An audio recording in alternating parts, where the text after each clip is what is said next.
할렐루야. 우리 영화부 유치부 친구들 찬양하는 모습이 너무 사랑스럽죠. 우리 어린 친구들은 여기 앞에 서는 것만으로도 은혜가 되는 것 같습니다. 오늘은 특별히 영화부 유치부 주간으로 예배를 드리는데요. 저희 두 부서는 지난달 7월 20일에 여름 성경학교를 성도님들의 기도와 섬김으로 은혜 가운데 잘 마쳤습니다. 이번 주제는 나는 하나님을 예배해요라는 주제였고요. 이번 컨셉은 요리였는데 특별히 우리 친구들에게 친숙한 베이커리로 컨셉을 잡았습니다.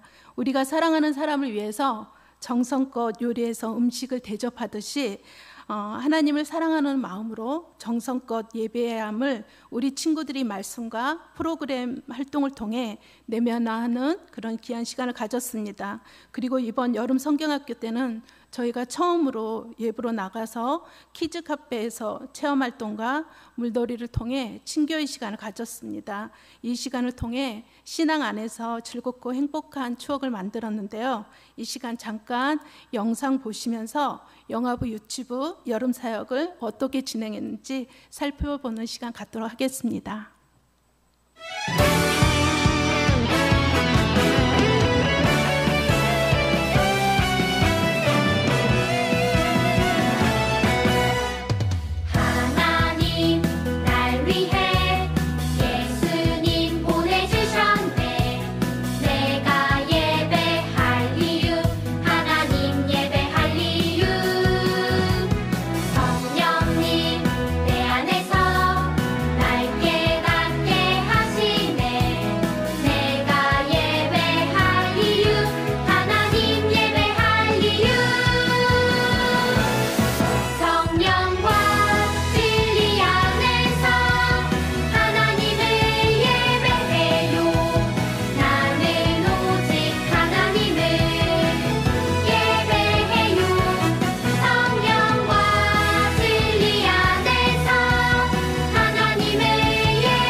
우리 친구들이 즐겁게 예배드리고 프로그램에 잘 참여해서 유익한 시간을 보낸 것 같죠?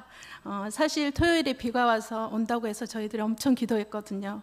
그런데 하나님께서 저희가 사역하는 그 시간 동안 맑은 날씨 주셔서 다시 한번 중보의 힘과 하나님의 은혜를 경험하는 시간이었습니다. 여름 성경학교를 위해 적극적으로 참여해 주신 우리 부모님들과 또 프로그램을 위해 최선을 다해 준비해 주시고 기도로 섬겨주신 우리 선생님들께 다시 한번 이 자리를 빌어 감사의 인사를 전합니다. 그리고 함께 기도해 주시고 이런저런 봉사로 섬겨주신 우리 성도님들께 진심으로 감사드립니다. 이 시간 여름 성경학교를 무사히 마치게 하신 하나님께 다시 한번 영광의 박수 올려드립니다. 여름 성경학교 기간 동안 우리 친구들은 나는 하나님을 예배해요라는 주제로 예배에 대해 배웠습니다. 그래서 오늘 이 자리는 우리 아이들이 배웠던 예배에 관하여 우리 부모님들과 성도님들도 다시 한번 예배에 대해 생각해보고 영적 경각심을 가지고 자신의 신앙을 되돌아보는 시간이 되기를 바라며 말씀 준비했습니다. 오늘 말씀 제목은 장신구를 떼어내라인데요. 사실 이 제목의 핵심 주제는 예배 회복입니다. 특별히 영화부 유치부 주관으로 드려진 예배인 만큼 제가 강조하고 싶은 것은 우리 엄마 아빠, 할아버지 할머니 또 이 자리에 계신 우리 성도님들이 예배가 무엇인지를 바로 알고 예배를 회복하는 귀한 시간이 되기를 소망합니다. 특별히 영화부 유치부 시기의 자녀들은 이 시기에 내 발달이 급격히 일어나는 시기로 감정, 행동, 습관이 형성되는 민감한 시기입니다. 또 신앙 습관이 형성되는 가장 중요한 시기이기도 합니다. 아이들은 말보다는 보여지는 예배를 모방하며 배우기 때문에 예배를 몸과 마음으로 자연스럽게 받아들입니다. 그래서 영화부 유치부 시기의 아이들은 부모 세대와 교회가 함께 협력해서 예배의 기초를 견고히 세울 수 있는 골든타임입니다. 왜냐하면 예배는 교회에서만 이루어지는 것이 아니기 때문입니다. 그래서 교회와 가정에서 연계하여 지속적인 훈련이 이어질 수 있도록 하는 것이 핵심입니다. 아이들이 어릴 때 경험한 감정적 기억과 환경은 평생 영향을 끼치기 때문입니다. 하지만 일주일에 한 번 드려지는 예배로는 한계가 있습니다. 그래서 영화부 유치부도 어리지만 어릴 때부터 제자훈련을 통해 가정에서도 지속적인 예배가 이루어질 수 있도록 훈련하고 있습니다. 저희 유치부도 제자훈련을 통해 어머님들과 함께 매일 자녀들의 신앙훈련을 힘쓰고 있는데요. 어머님들께서 아이들이 아니라 본인들이 제자훈련을 받고 있는 것 같다고 말씀하십니다. 그럼에도 직장일과 가정일을 병행하시면서 훈련에 열심히 참여하고 있는 것은 이 시기가 신앙의 골든타임이라는 것을 알기 때문입니다. 이렇게 먼저 부모님들의 예배가 회복될 때 가정의 영적 분위기는 달라집니다. 예배가 회복되면 말씀과 기도가 살아나고 그러면 삶 가운데 감사 은혜가 넘치기 때문에 가정의 언어가 달라집니다. 불평과 비난의 언어에서 위로와 감사 그리고 축복의 언어로 바뀌면서 가정의 분위기가 완전히 달라집니다. 그 가운데 아이들은 자연스럽게 가정에서 하나님의 사랑을 경험하고 하나님의 말씀에 뿌리를 내리게 됩니다. 그리고 부모님의 신실한 예배는 자녀뿐만 아니라 손주 세대까지 영향을 미칩니다. 성경 말씀의 근거로 잠언 22장 6절 말씀에 마땅히 행할 길을 아이에게 가르치라. 그리하면 늙어도 그것을 떠나지 아니하리라. 여기에서 마땅히 행할 길은 예배와 말씀 중심의 삶을 의미합니다. 이 말씀을 보면 어릴 때 예배를 배운 아이는 성장 후에도 하나님을 잊지 않는다고 말씀하고 있습니다. 이 말씀에 근거해서 이 시간 여기 계신 모든 분들은 예배 회복을 위해 영적 경각심을 가지기를 권면드립니다. 왜냐하면 스스로가 예배의 중요성을 알지 못한다면 자녀들을 제대로 지도할 수 없기 때문입니다. 이 시간 예배를 통해 회복의 은혜를 경험하시고 다시 한번 하나님께서 찾으시는 거룩한 예배자가 되시기를 축복합니다. 지금 교육부 주관으로 매주 금요일마다 계속해서 예배에 관련된 말씀을 전하고 있습니다. 오늘은 지금까지 들었던 말씀을 총정리한다는 마음으로 들으시면 될 것 같습니다. 그렇다면 우리가 계속해서 예배에 대해 말씀하고 있는데 예배란 무엇입니까? 예배를 기독교적 관점에서 설명해 보면 예배는 단순한 종교의식이 아닙니다. 하나님을 향한 전인격적인 반응이며 하나님께만 드리는 경배와 헌신의 행위를 의미합니다. 그래서 좀 더 성경적인 접근으로 정의 내린다면 예배는 영과 진리로 하나님께 드리는 삶 전체의 표현입니다. 그래서 예배란 단순히 교회 와서 찬양하고 기도하는 행동이 아니라 더 중요한 것은 하나님을 가장 소중하게 여기고 높이는 우리의 마음과 태도라는 것입니다. 예배를 히브리어로 샤라 하는데 엎드리다, 경배라는 뜻이 있고 헬라어로 프로스케네오는 입맞추다, 무릎을 꿇다라는 의미가 있습니다. 즉 예배는 하나님 앞에서 자신을 가장 낮추고 하나님을 높이는 것입니다. 이때 예배에서 우리가 가장 중요하게 생각해야 하는 것은 예배의 대상은 오직 하나님 한 분뿐이시다라는 겁니다. 그렇기 때문에 예배는 무엇을 하느냐보다 예배의 대상, 주 누구와 함께 하느냐, 또 누구에게 드리느냐가 가장 중요한 핵심이라고 할 수 있습니다. 오늘 읽은 출애굽기 32장 33절 말씀은 예배가 어떻게 무너지고 회복되는지를 보여주는 중요한 말씀입니다. 먼저 1절에서 2절 말씀을 보면 모세가 시내산에서 율법을 받기 위해 올라갔는데 모세가 빨리 내려오지 않자 백성들이 불안해하기 시작합니다. 그래서 아론에게 우리를 인도할 신을 만들어 달라고 요청하기 시작해요. 그 이유는 모세가 그동안 하나님의 말씀을 전해주고 길도 인도해주고 위기가 있을 때마다 기도해주는 대리자 역할을 했기 때문입니다. 모세가 사라지자 이스라엘 백성들은 출애굽 당시 기적의 은혜는 다 잊어버리고 두려움과 불안이라는 감정에만 휩쓸렸습니다. 또한 그 당시 이스라엘 백성들은 막 출애굽한 상태였기 때문에 아직 하나님께 어떻게 예배해야 하는지 교육도 받지 못했고 훈련도 부족한 상태였습니다. 그래서 이스라엘 백성들의 신앙은 리더의 부재에 따라 감정이나 상황에 따라 흔들릴 수밖에 없는 수준이었던 것 같습니다.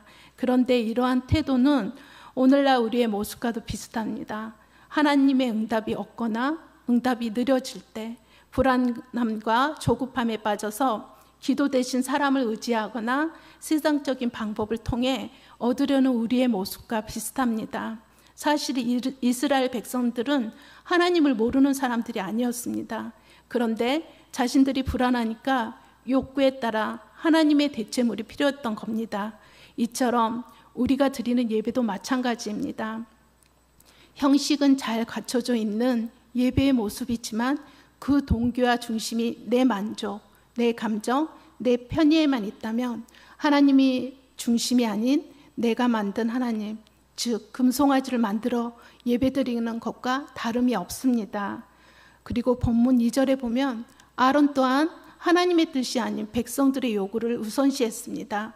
백성들이 무리지어 몰려와 우리를 인도할 신을 만들어내라 요구하면서 강하게 나오니까 그 압박에 못 이겨 아론은 하나님의 뜻보다는 사람들의 눈치를 보며 금송아지를 만들어 줍니다.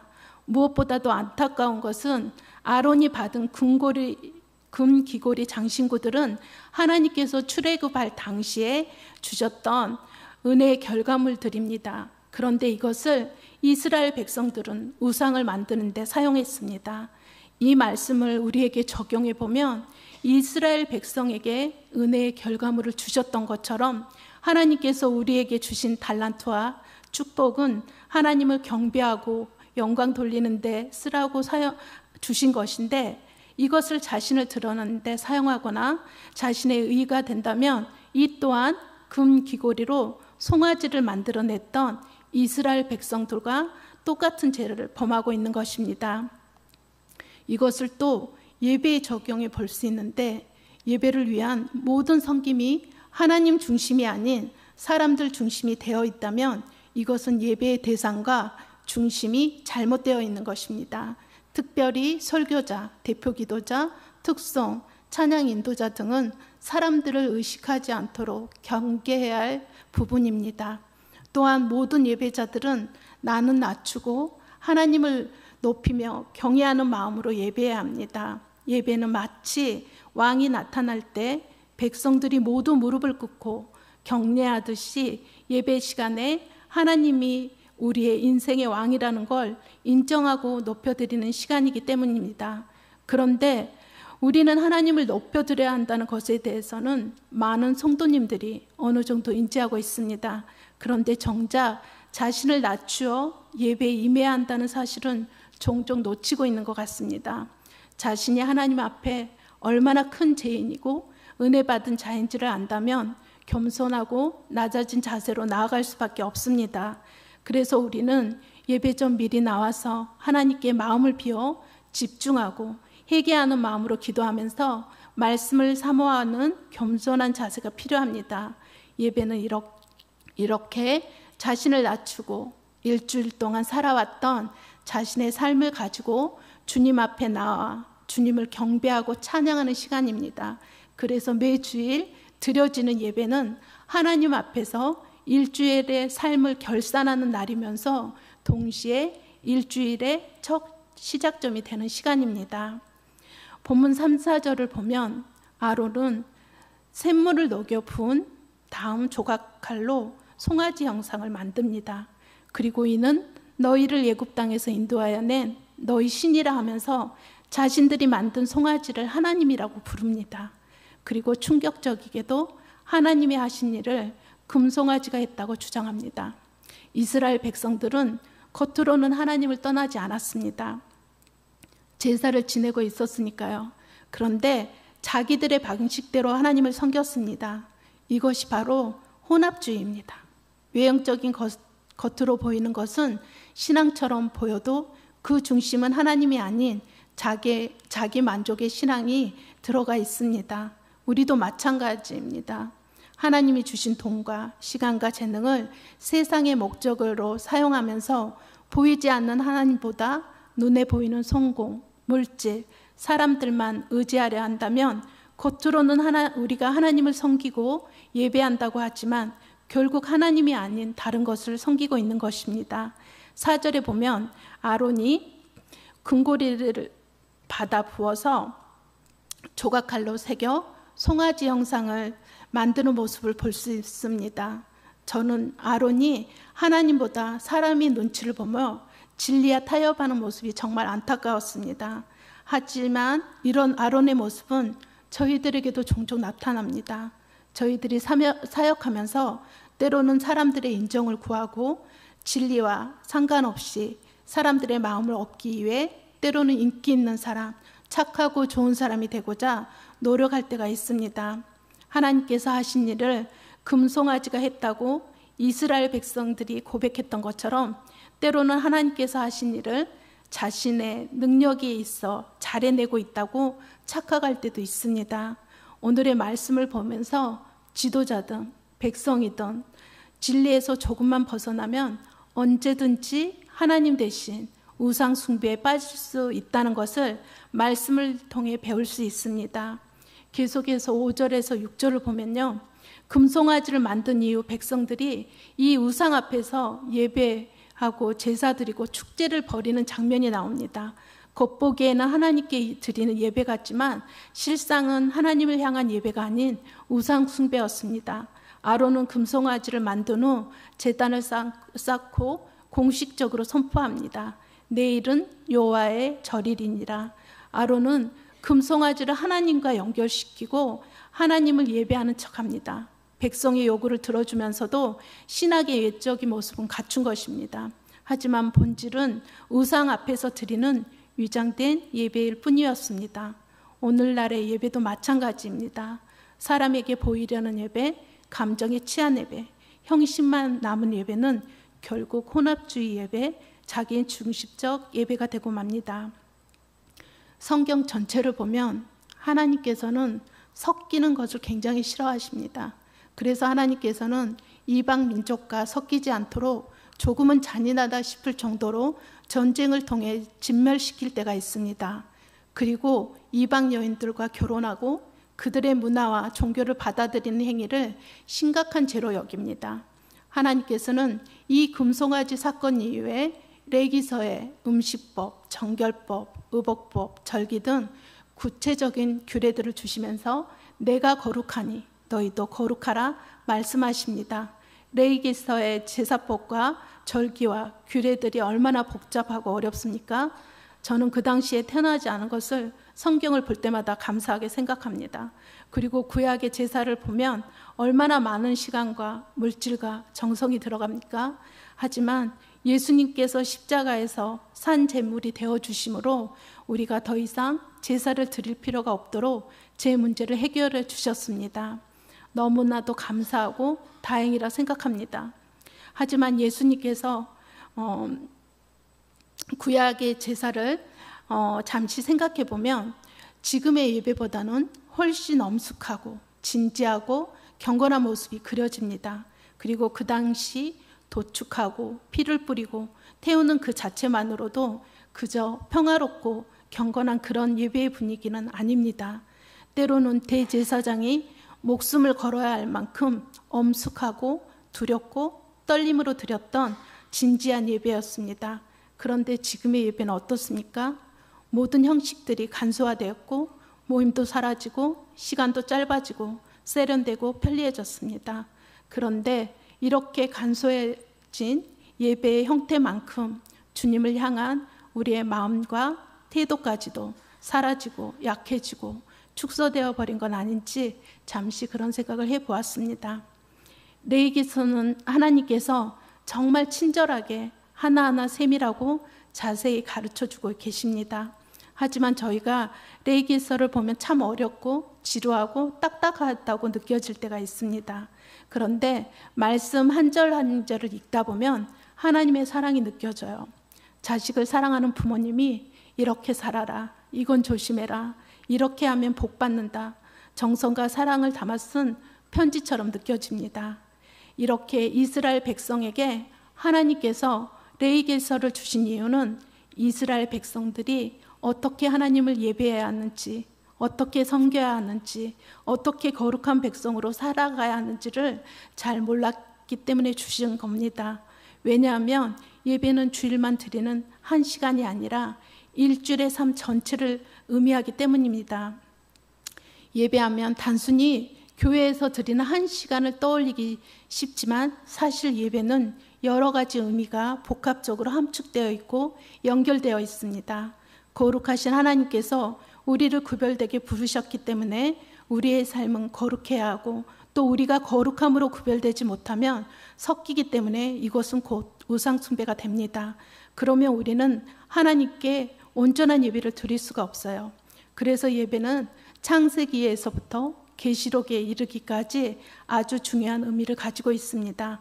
성경 전체를 보면 하나님께서는 우리의 예배를 받기 위해 끊임없이 가르치시고 용서하시고 회복으로 이끄십니다.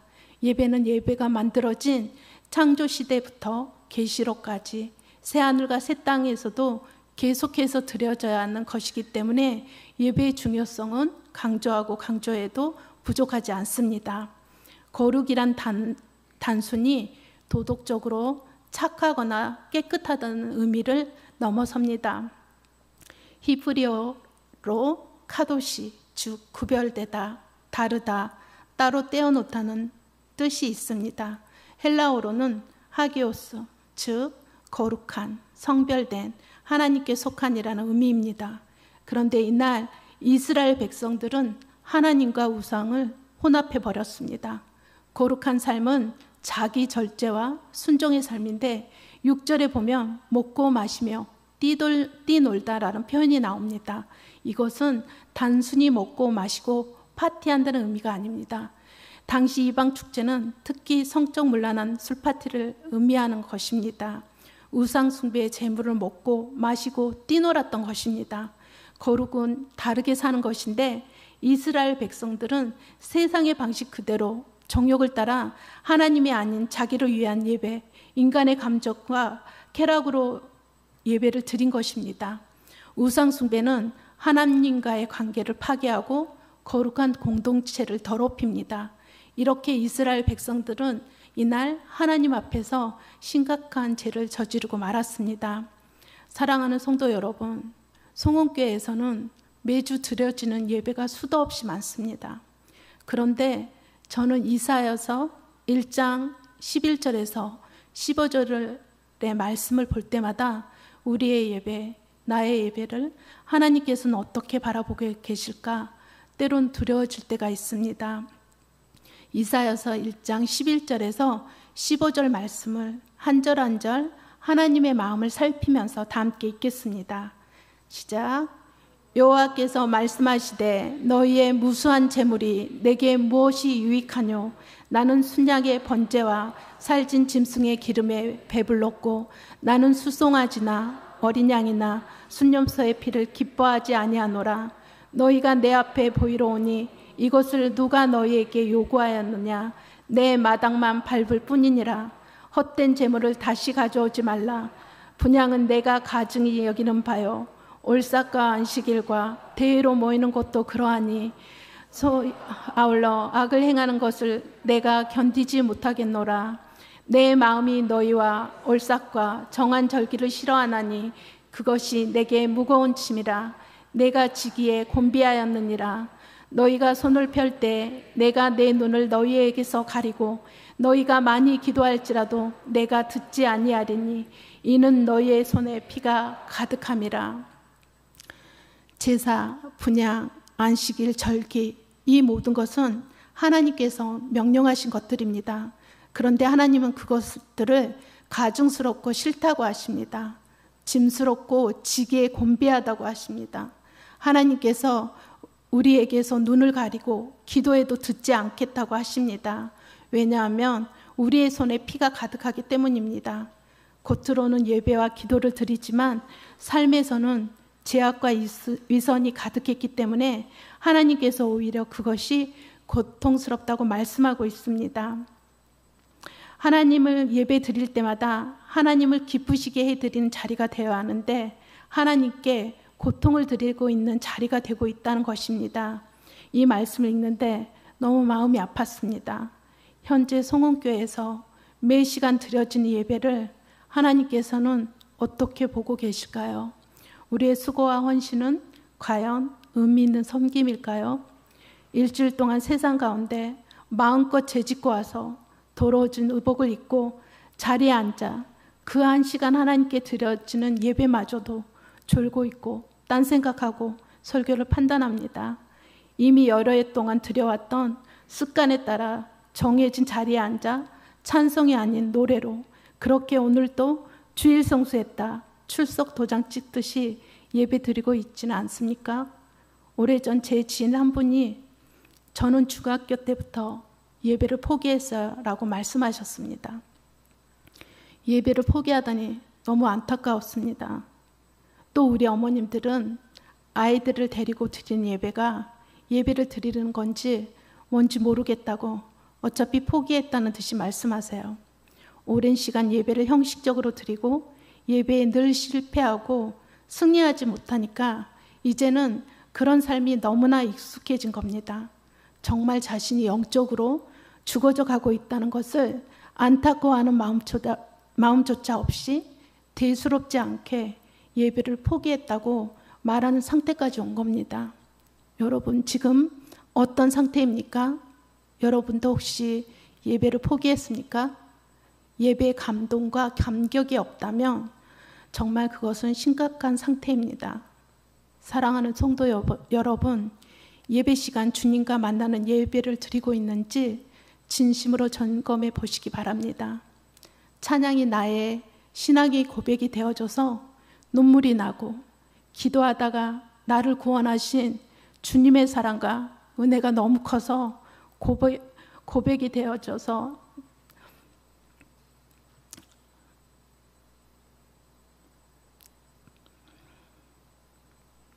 감사가 터져 나오고 말씀을 듣다 나의 죄가 생각나서 회개가 되고 그래서 통해 자복하는 마음으로 눈물 쏟으며 예배드린 그런 경험들이 있으십니까? 설교 말씀을 듣다가 가슴이 뜨거워지고 갈급한 심령에 말씀이 떨어져서 주는 말씀마다 아멘으로 화답하고 말씀 한 절 한 절이 꿀송이처럼 달아서 날마다 사모하는 마음으로 예배의 자리를 찾아가고 몸과 마음이 아플 때 주님께서 치유해 주시고 회복해 주시는 그런 예배를 드리고 있습니까? 저는 처음 신앙생활을 시작할 때 그랬던 것 같아요. 예배 시간 자리에 앉기만 하면 눈물이 나더라고요. 저는 하나님을 알고 싶고 하나님을 만나고 싶은 마음이 너무 컸을 때 예배 가운데 주님께서 만나주신 경험이 많습니다. 제가 상담을 공부한 이유는 제가 마음이 많이 힘들었거든요. 그래서 상담에 관심이 많았어요. 정말 열심히 공부하고 훈련받고 상담받으면서 정말 많은 것들을 했던 것 같아요. 역할극, 집단상담, 미술치료, 인지치료, 정말 다양한 것들을 했어요. 그런데 이런 것들은 정말 일시적이고 부분적으로 도움을 받았던 것 같습니다. 분명한 건 한계가 있었어요. 저는 개인적으로 나의 상처와 연약한 부분들을 하나님께 예배드리면서 찬양과 기도와 말씀 읽다가 치유받고 회복된 부분들이 훨씬 더 많습니다. 그래서 저는 지금도 집회를 사모하고 예배 가운데 주실 주님의 은혜를 기대하고 가끔은 기도원도 갑니다. 모든 예배가 소중하지만 제가 기억에 남는 예배들이 있습니다. 예배 시간 내내 울면서 은혜 받아서 기도할 힘마저 없어서 엎드려 있을 때 하나님께서 그때 방언을 주셨어요. 저는 그때 방언 달라고 기도하지도 않았습니다. 그저 예배 시간에 말씀의 은혜를 많이 받았을 뿐이에요. 또 뜨겁게 찬양하는 시간 온몸이 떨리면서 하나님의 임재 가운데 치유가 일어났던 찬양 예배가 생각납니다. 예배 후 하나님 앞에 회개하며 기도할 때 내가 너를 사랑한다 말씀해 주셨던 예배, 처음 참석한 부흥의 날 주님께서 빛으로 다가오셨던 그 예배가 기억납니다. 하나님은 이렇게 부족한 저를 예배 가운데 만나주셨습니다. 여러분은 어떤 예배가 가장 생각나고 사모가 되십니까? 여러분은 하나님께서 임재해 주셔서 뜨겁게 주님을 만나 예배드린 경험이 있습니까? 사랑하는 성도 여러분, 사모하시기 바랍니다. 예배를 포기하지 마십시오. 하나님께서는 간절히 찾는 자를 만나주십니다. 하나님은 단순히 예배를 받으시는 분이 아닙니다. 요한복음 4장 23절에서 아버지께서 참되게 예배하는 자들은 영과 진리로 예배할 때가 오나니 곧 이때라. 아버지께서는 자기에게 이렇게 예배하는 자들을 찾으시느니라. 하나님은 적극적으로 예배하는 자들을 찾으시는 분이십니다. 그저 교회에 와서 예배당에 앉아 있다고 해서 그 예배를 받으시는 것이 아니라 영과 진리로 마음을 다해 예배하는 사람을 찾으신다는 겁니다. 왜냐하면 하나님께서는 종교적인 형식, 겉모습, 장소에 초점을 두지 않으시기 때문입니다.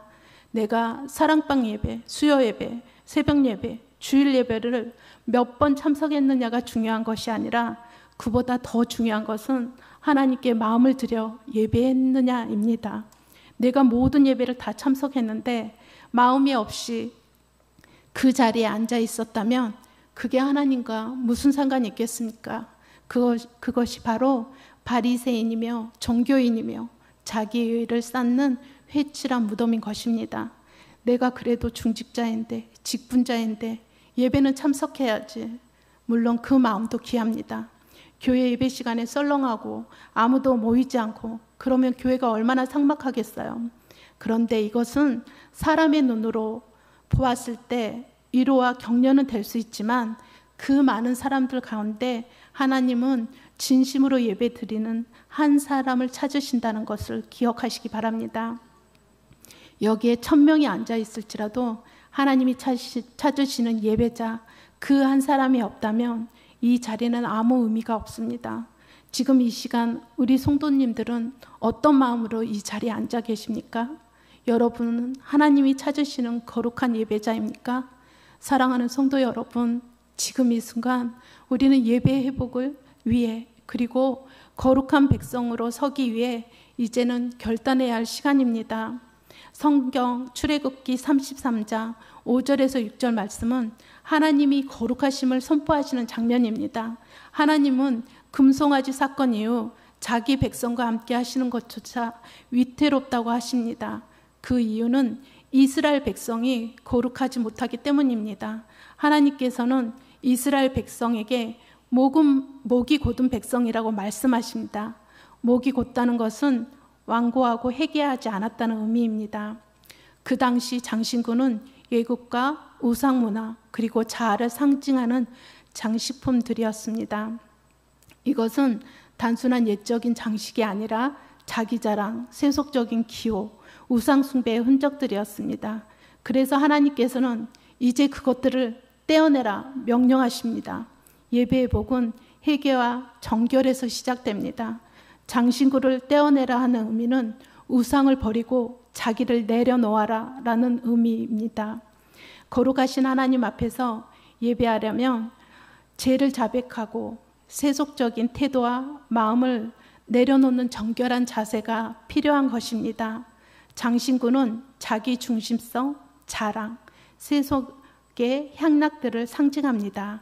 이스라엘 백성들은 장신구를 떼어내므로 회개 행동을 보였습니다. 단순히 말로만 회개하지 않고 구체적인 행동으로 응답했습니다.